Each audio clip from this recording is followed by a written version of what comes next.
It's me, it's MARV, and I'm here with this week's results and review for WCPW Loaded, Episode 5. Overall, I think it was a pretty good show. Obviously, second season, so why wouldn't they call it WCPW Loaded Season 2, Episode 1? I mean, it's the most logical thing ever. I hate to take the piss out of WCPW, but it's hilarious, so... sorry.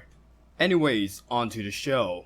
We start off with a phenomenal match between Noam Dar, El Ligero, and Will Ospreay. That's right, Will Ospreay makes his WCPW debut Monday night. Well, it wasn't exactly Monday night because they were pre-recorded like a few weeks ago, so. But let's keep kayfabe alive. It was last Monday.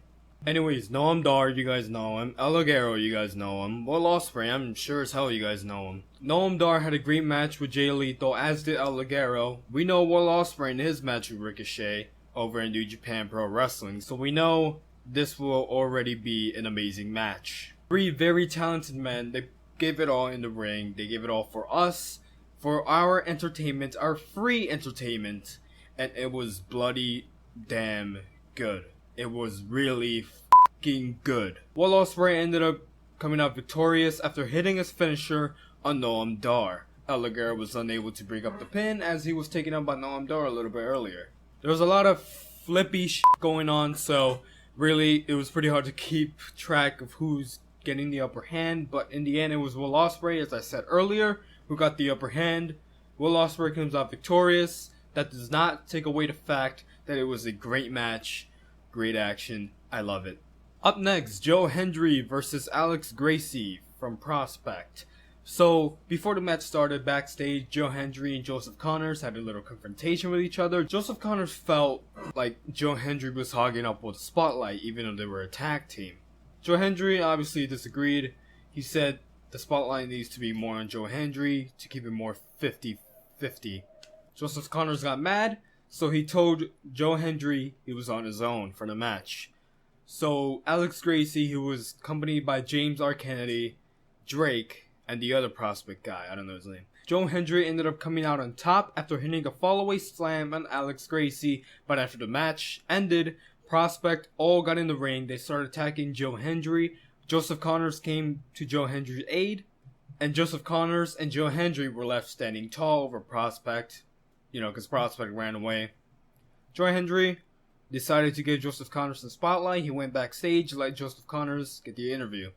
Up next, we had the birth of the women's division here in WCPW. It was Bea Priestley versus Nixon Newell. And, well, let's just say the women's division started off a little...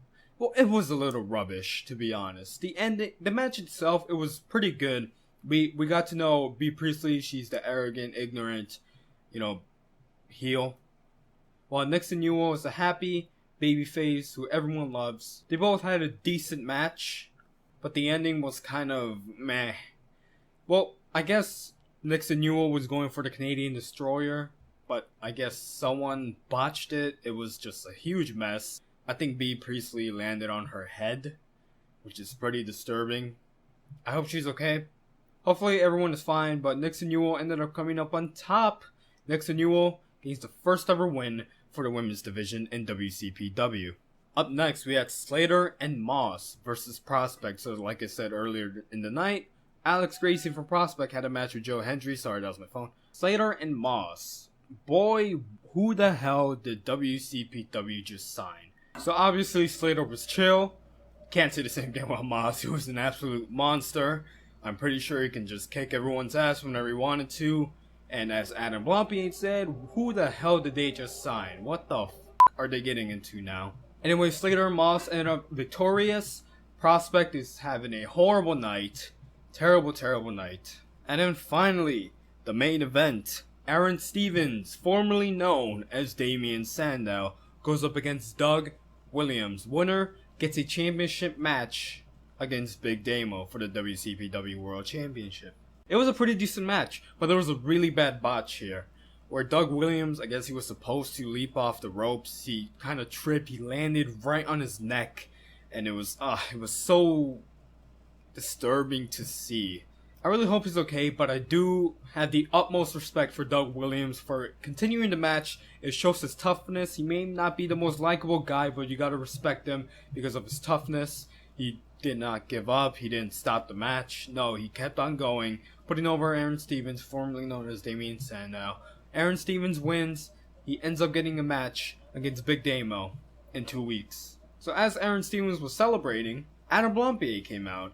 He said he can't wait for 2 weeks, and blah, yada yada yada. Big Damo sneaks up behind Aaron Stevens, low blows him, and that's it. That's all that happens, and that's the end of the show. So yeah, like I said, it was a pretty decent show, an hour 45 minutes. It did pretty good on it.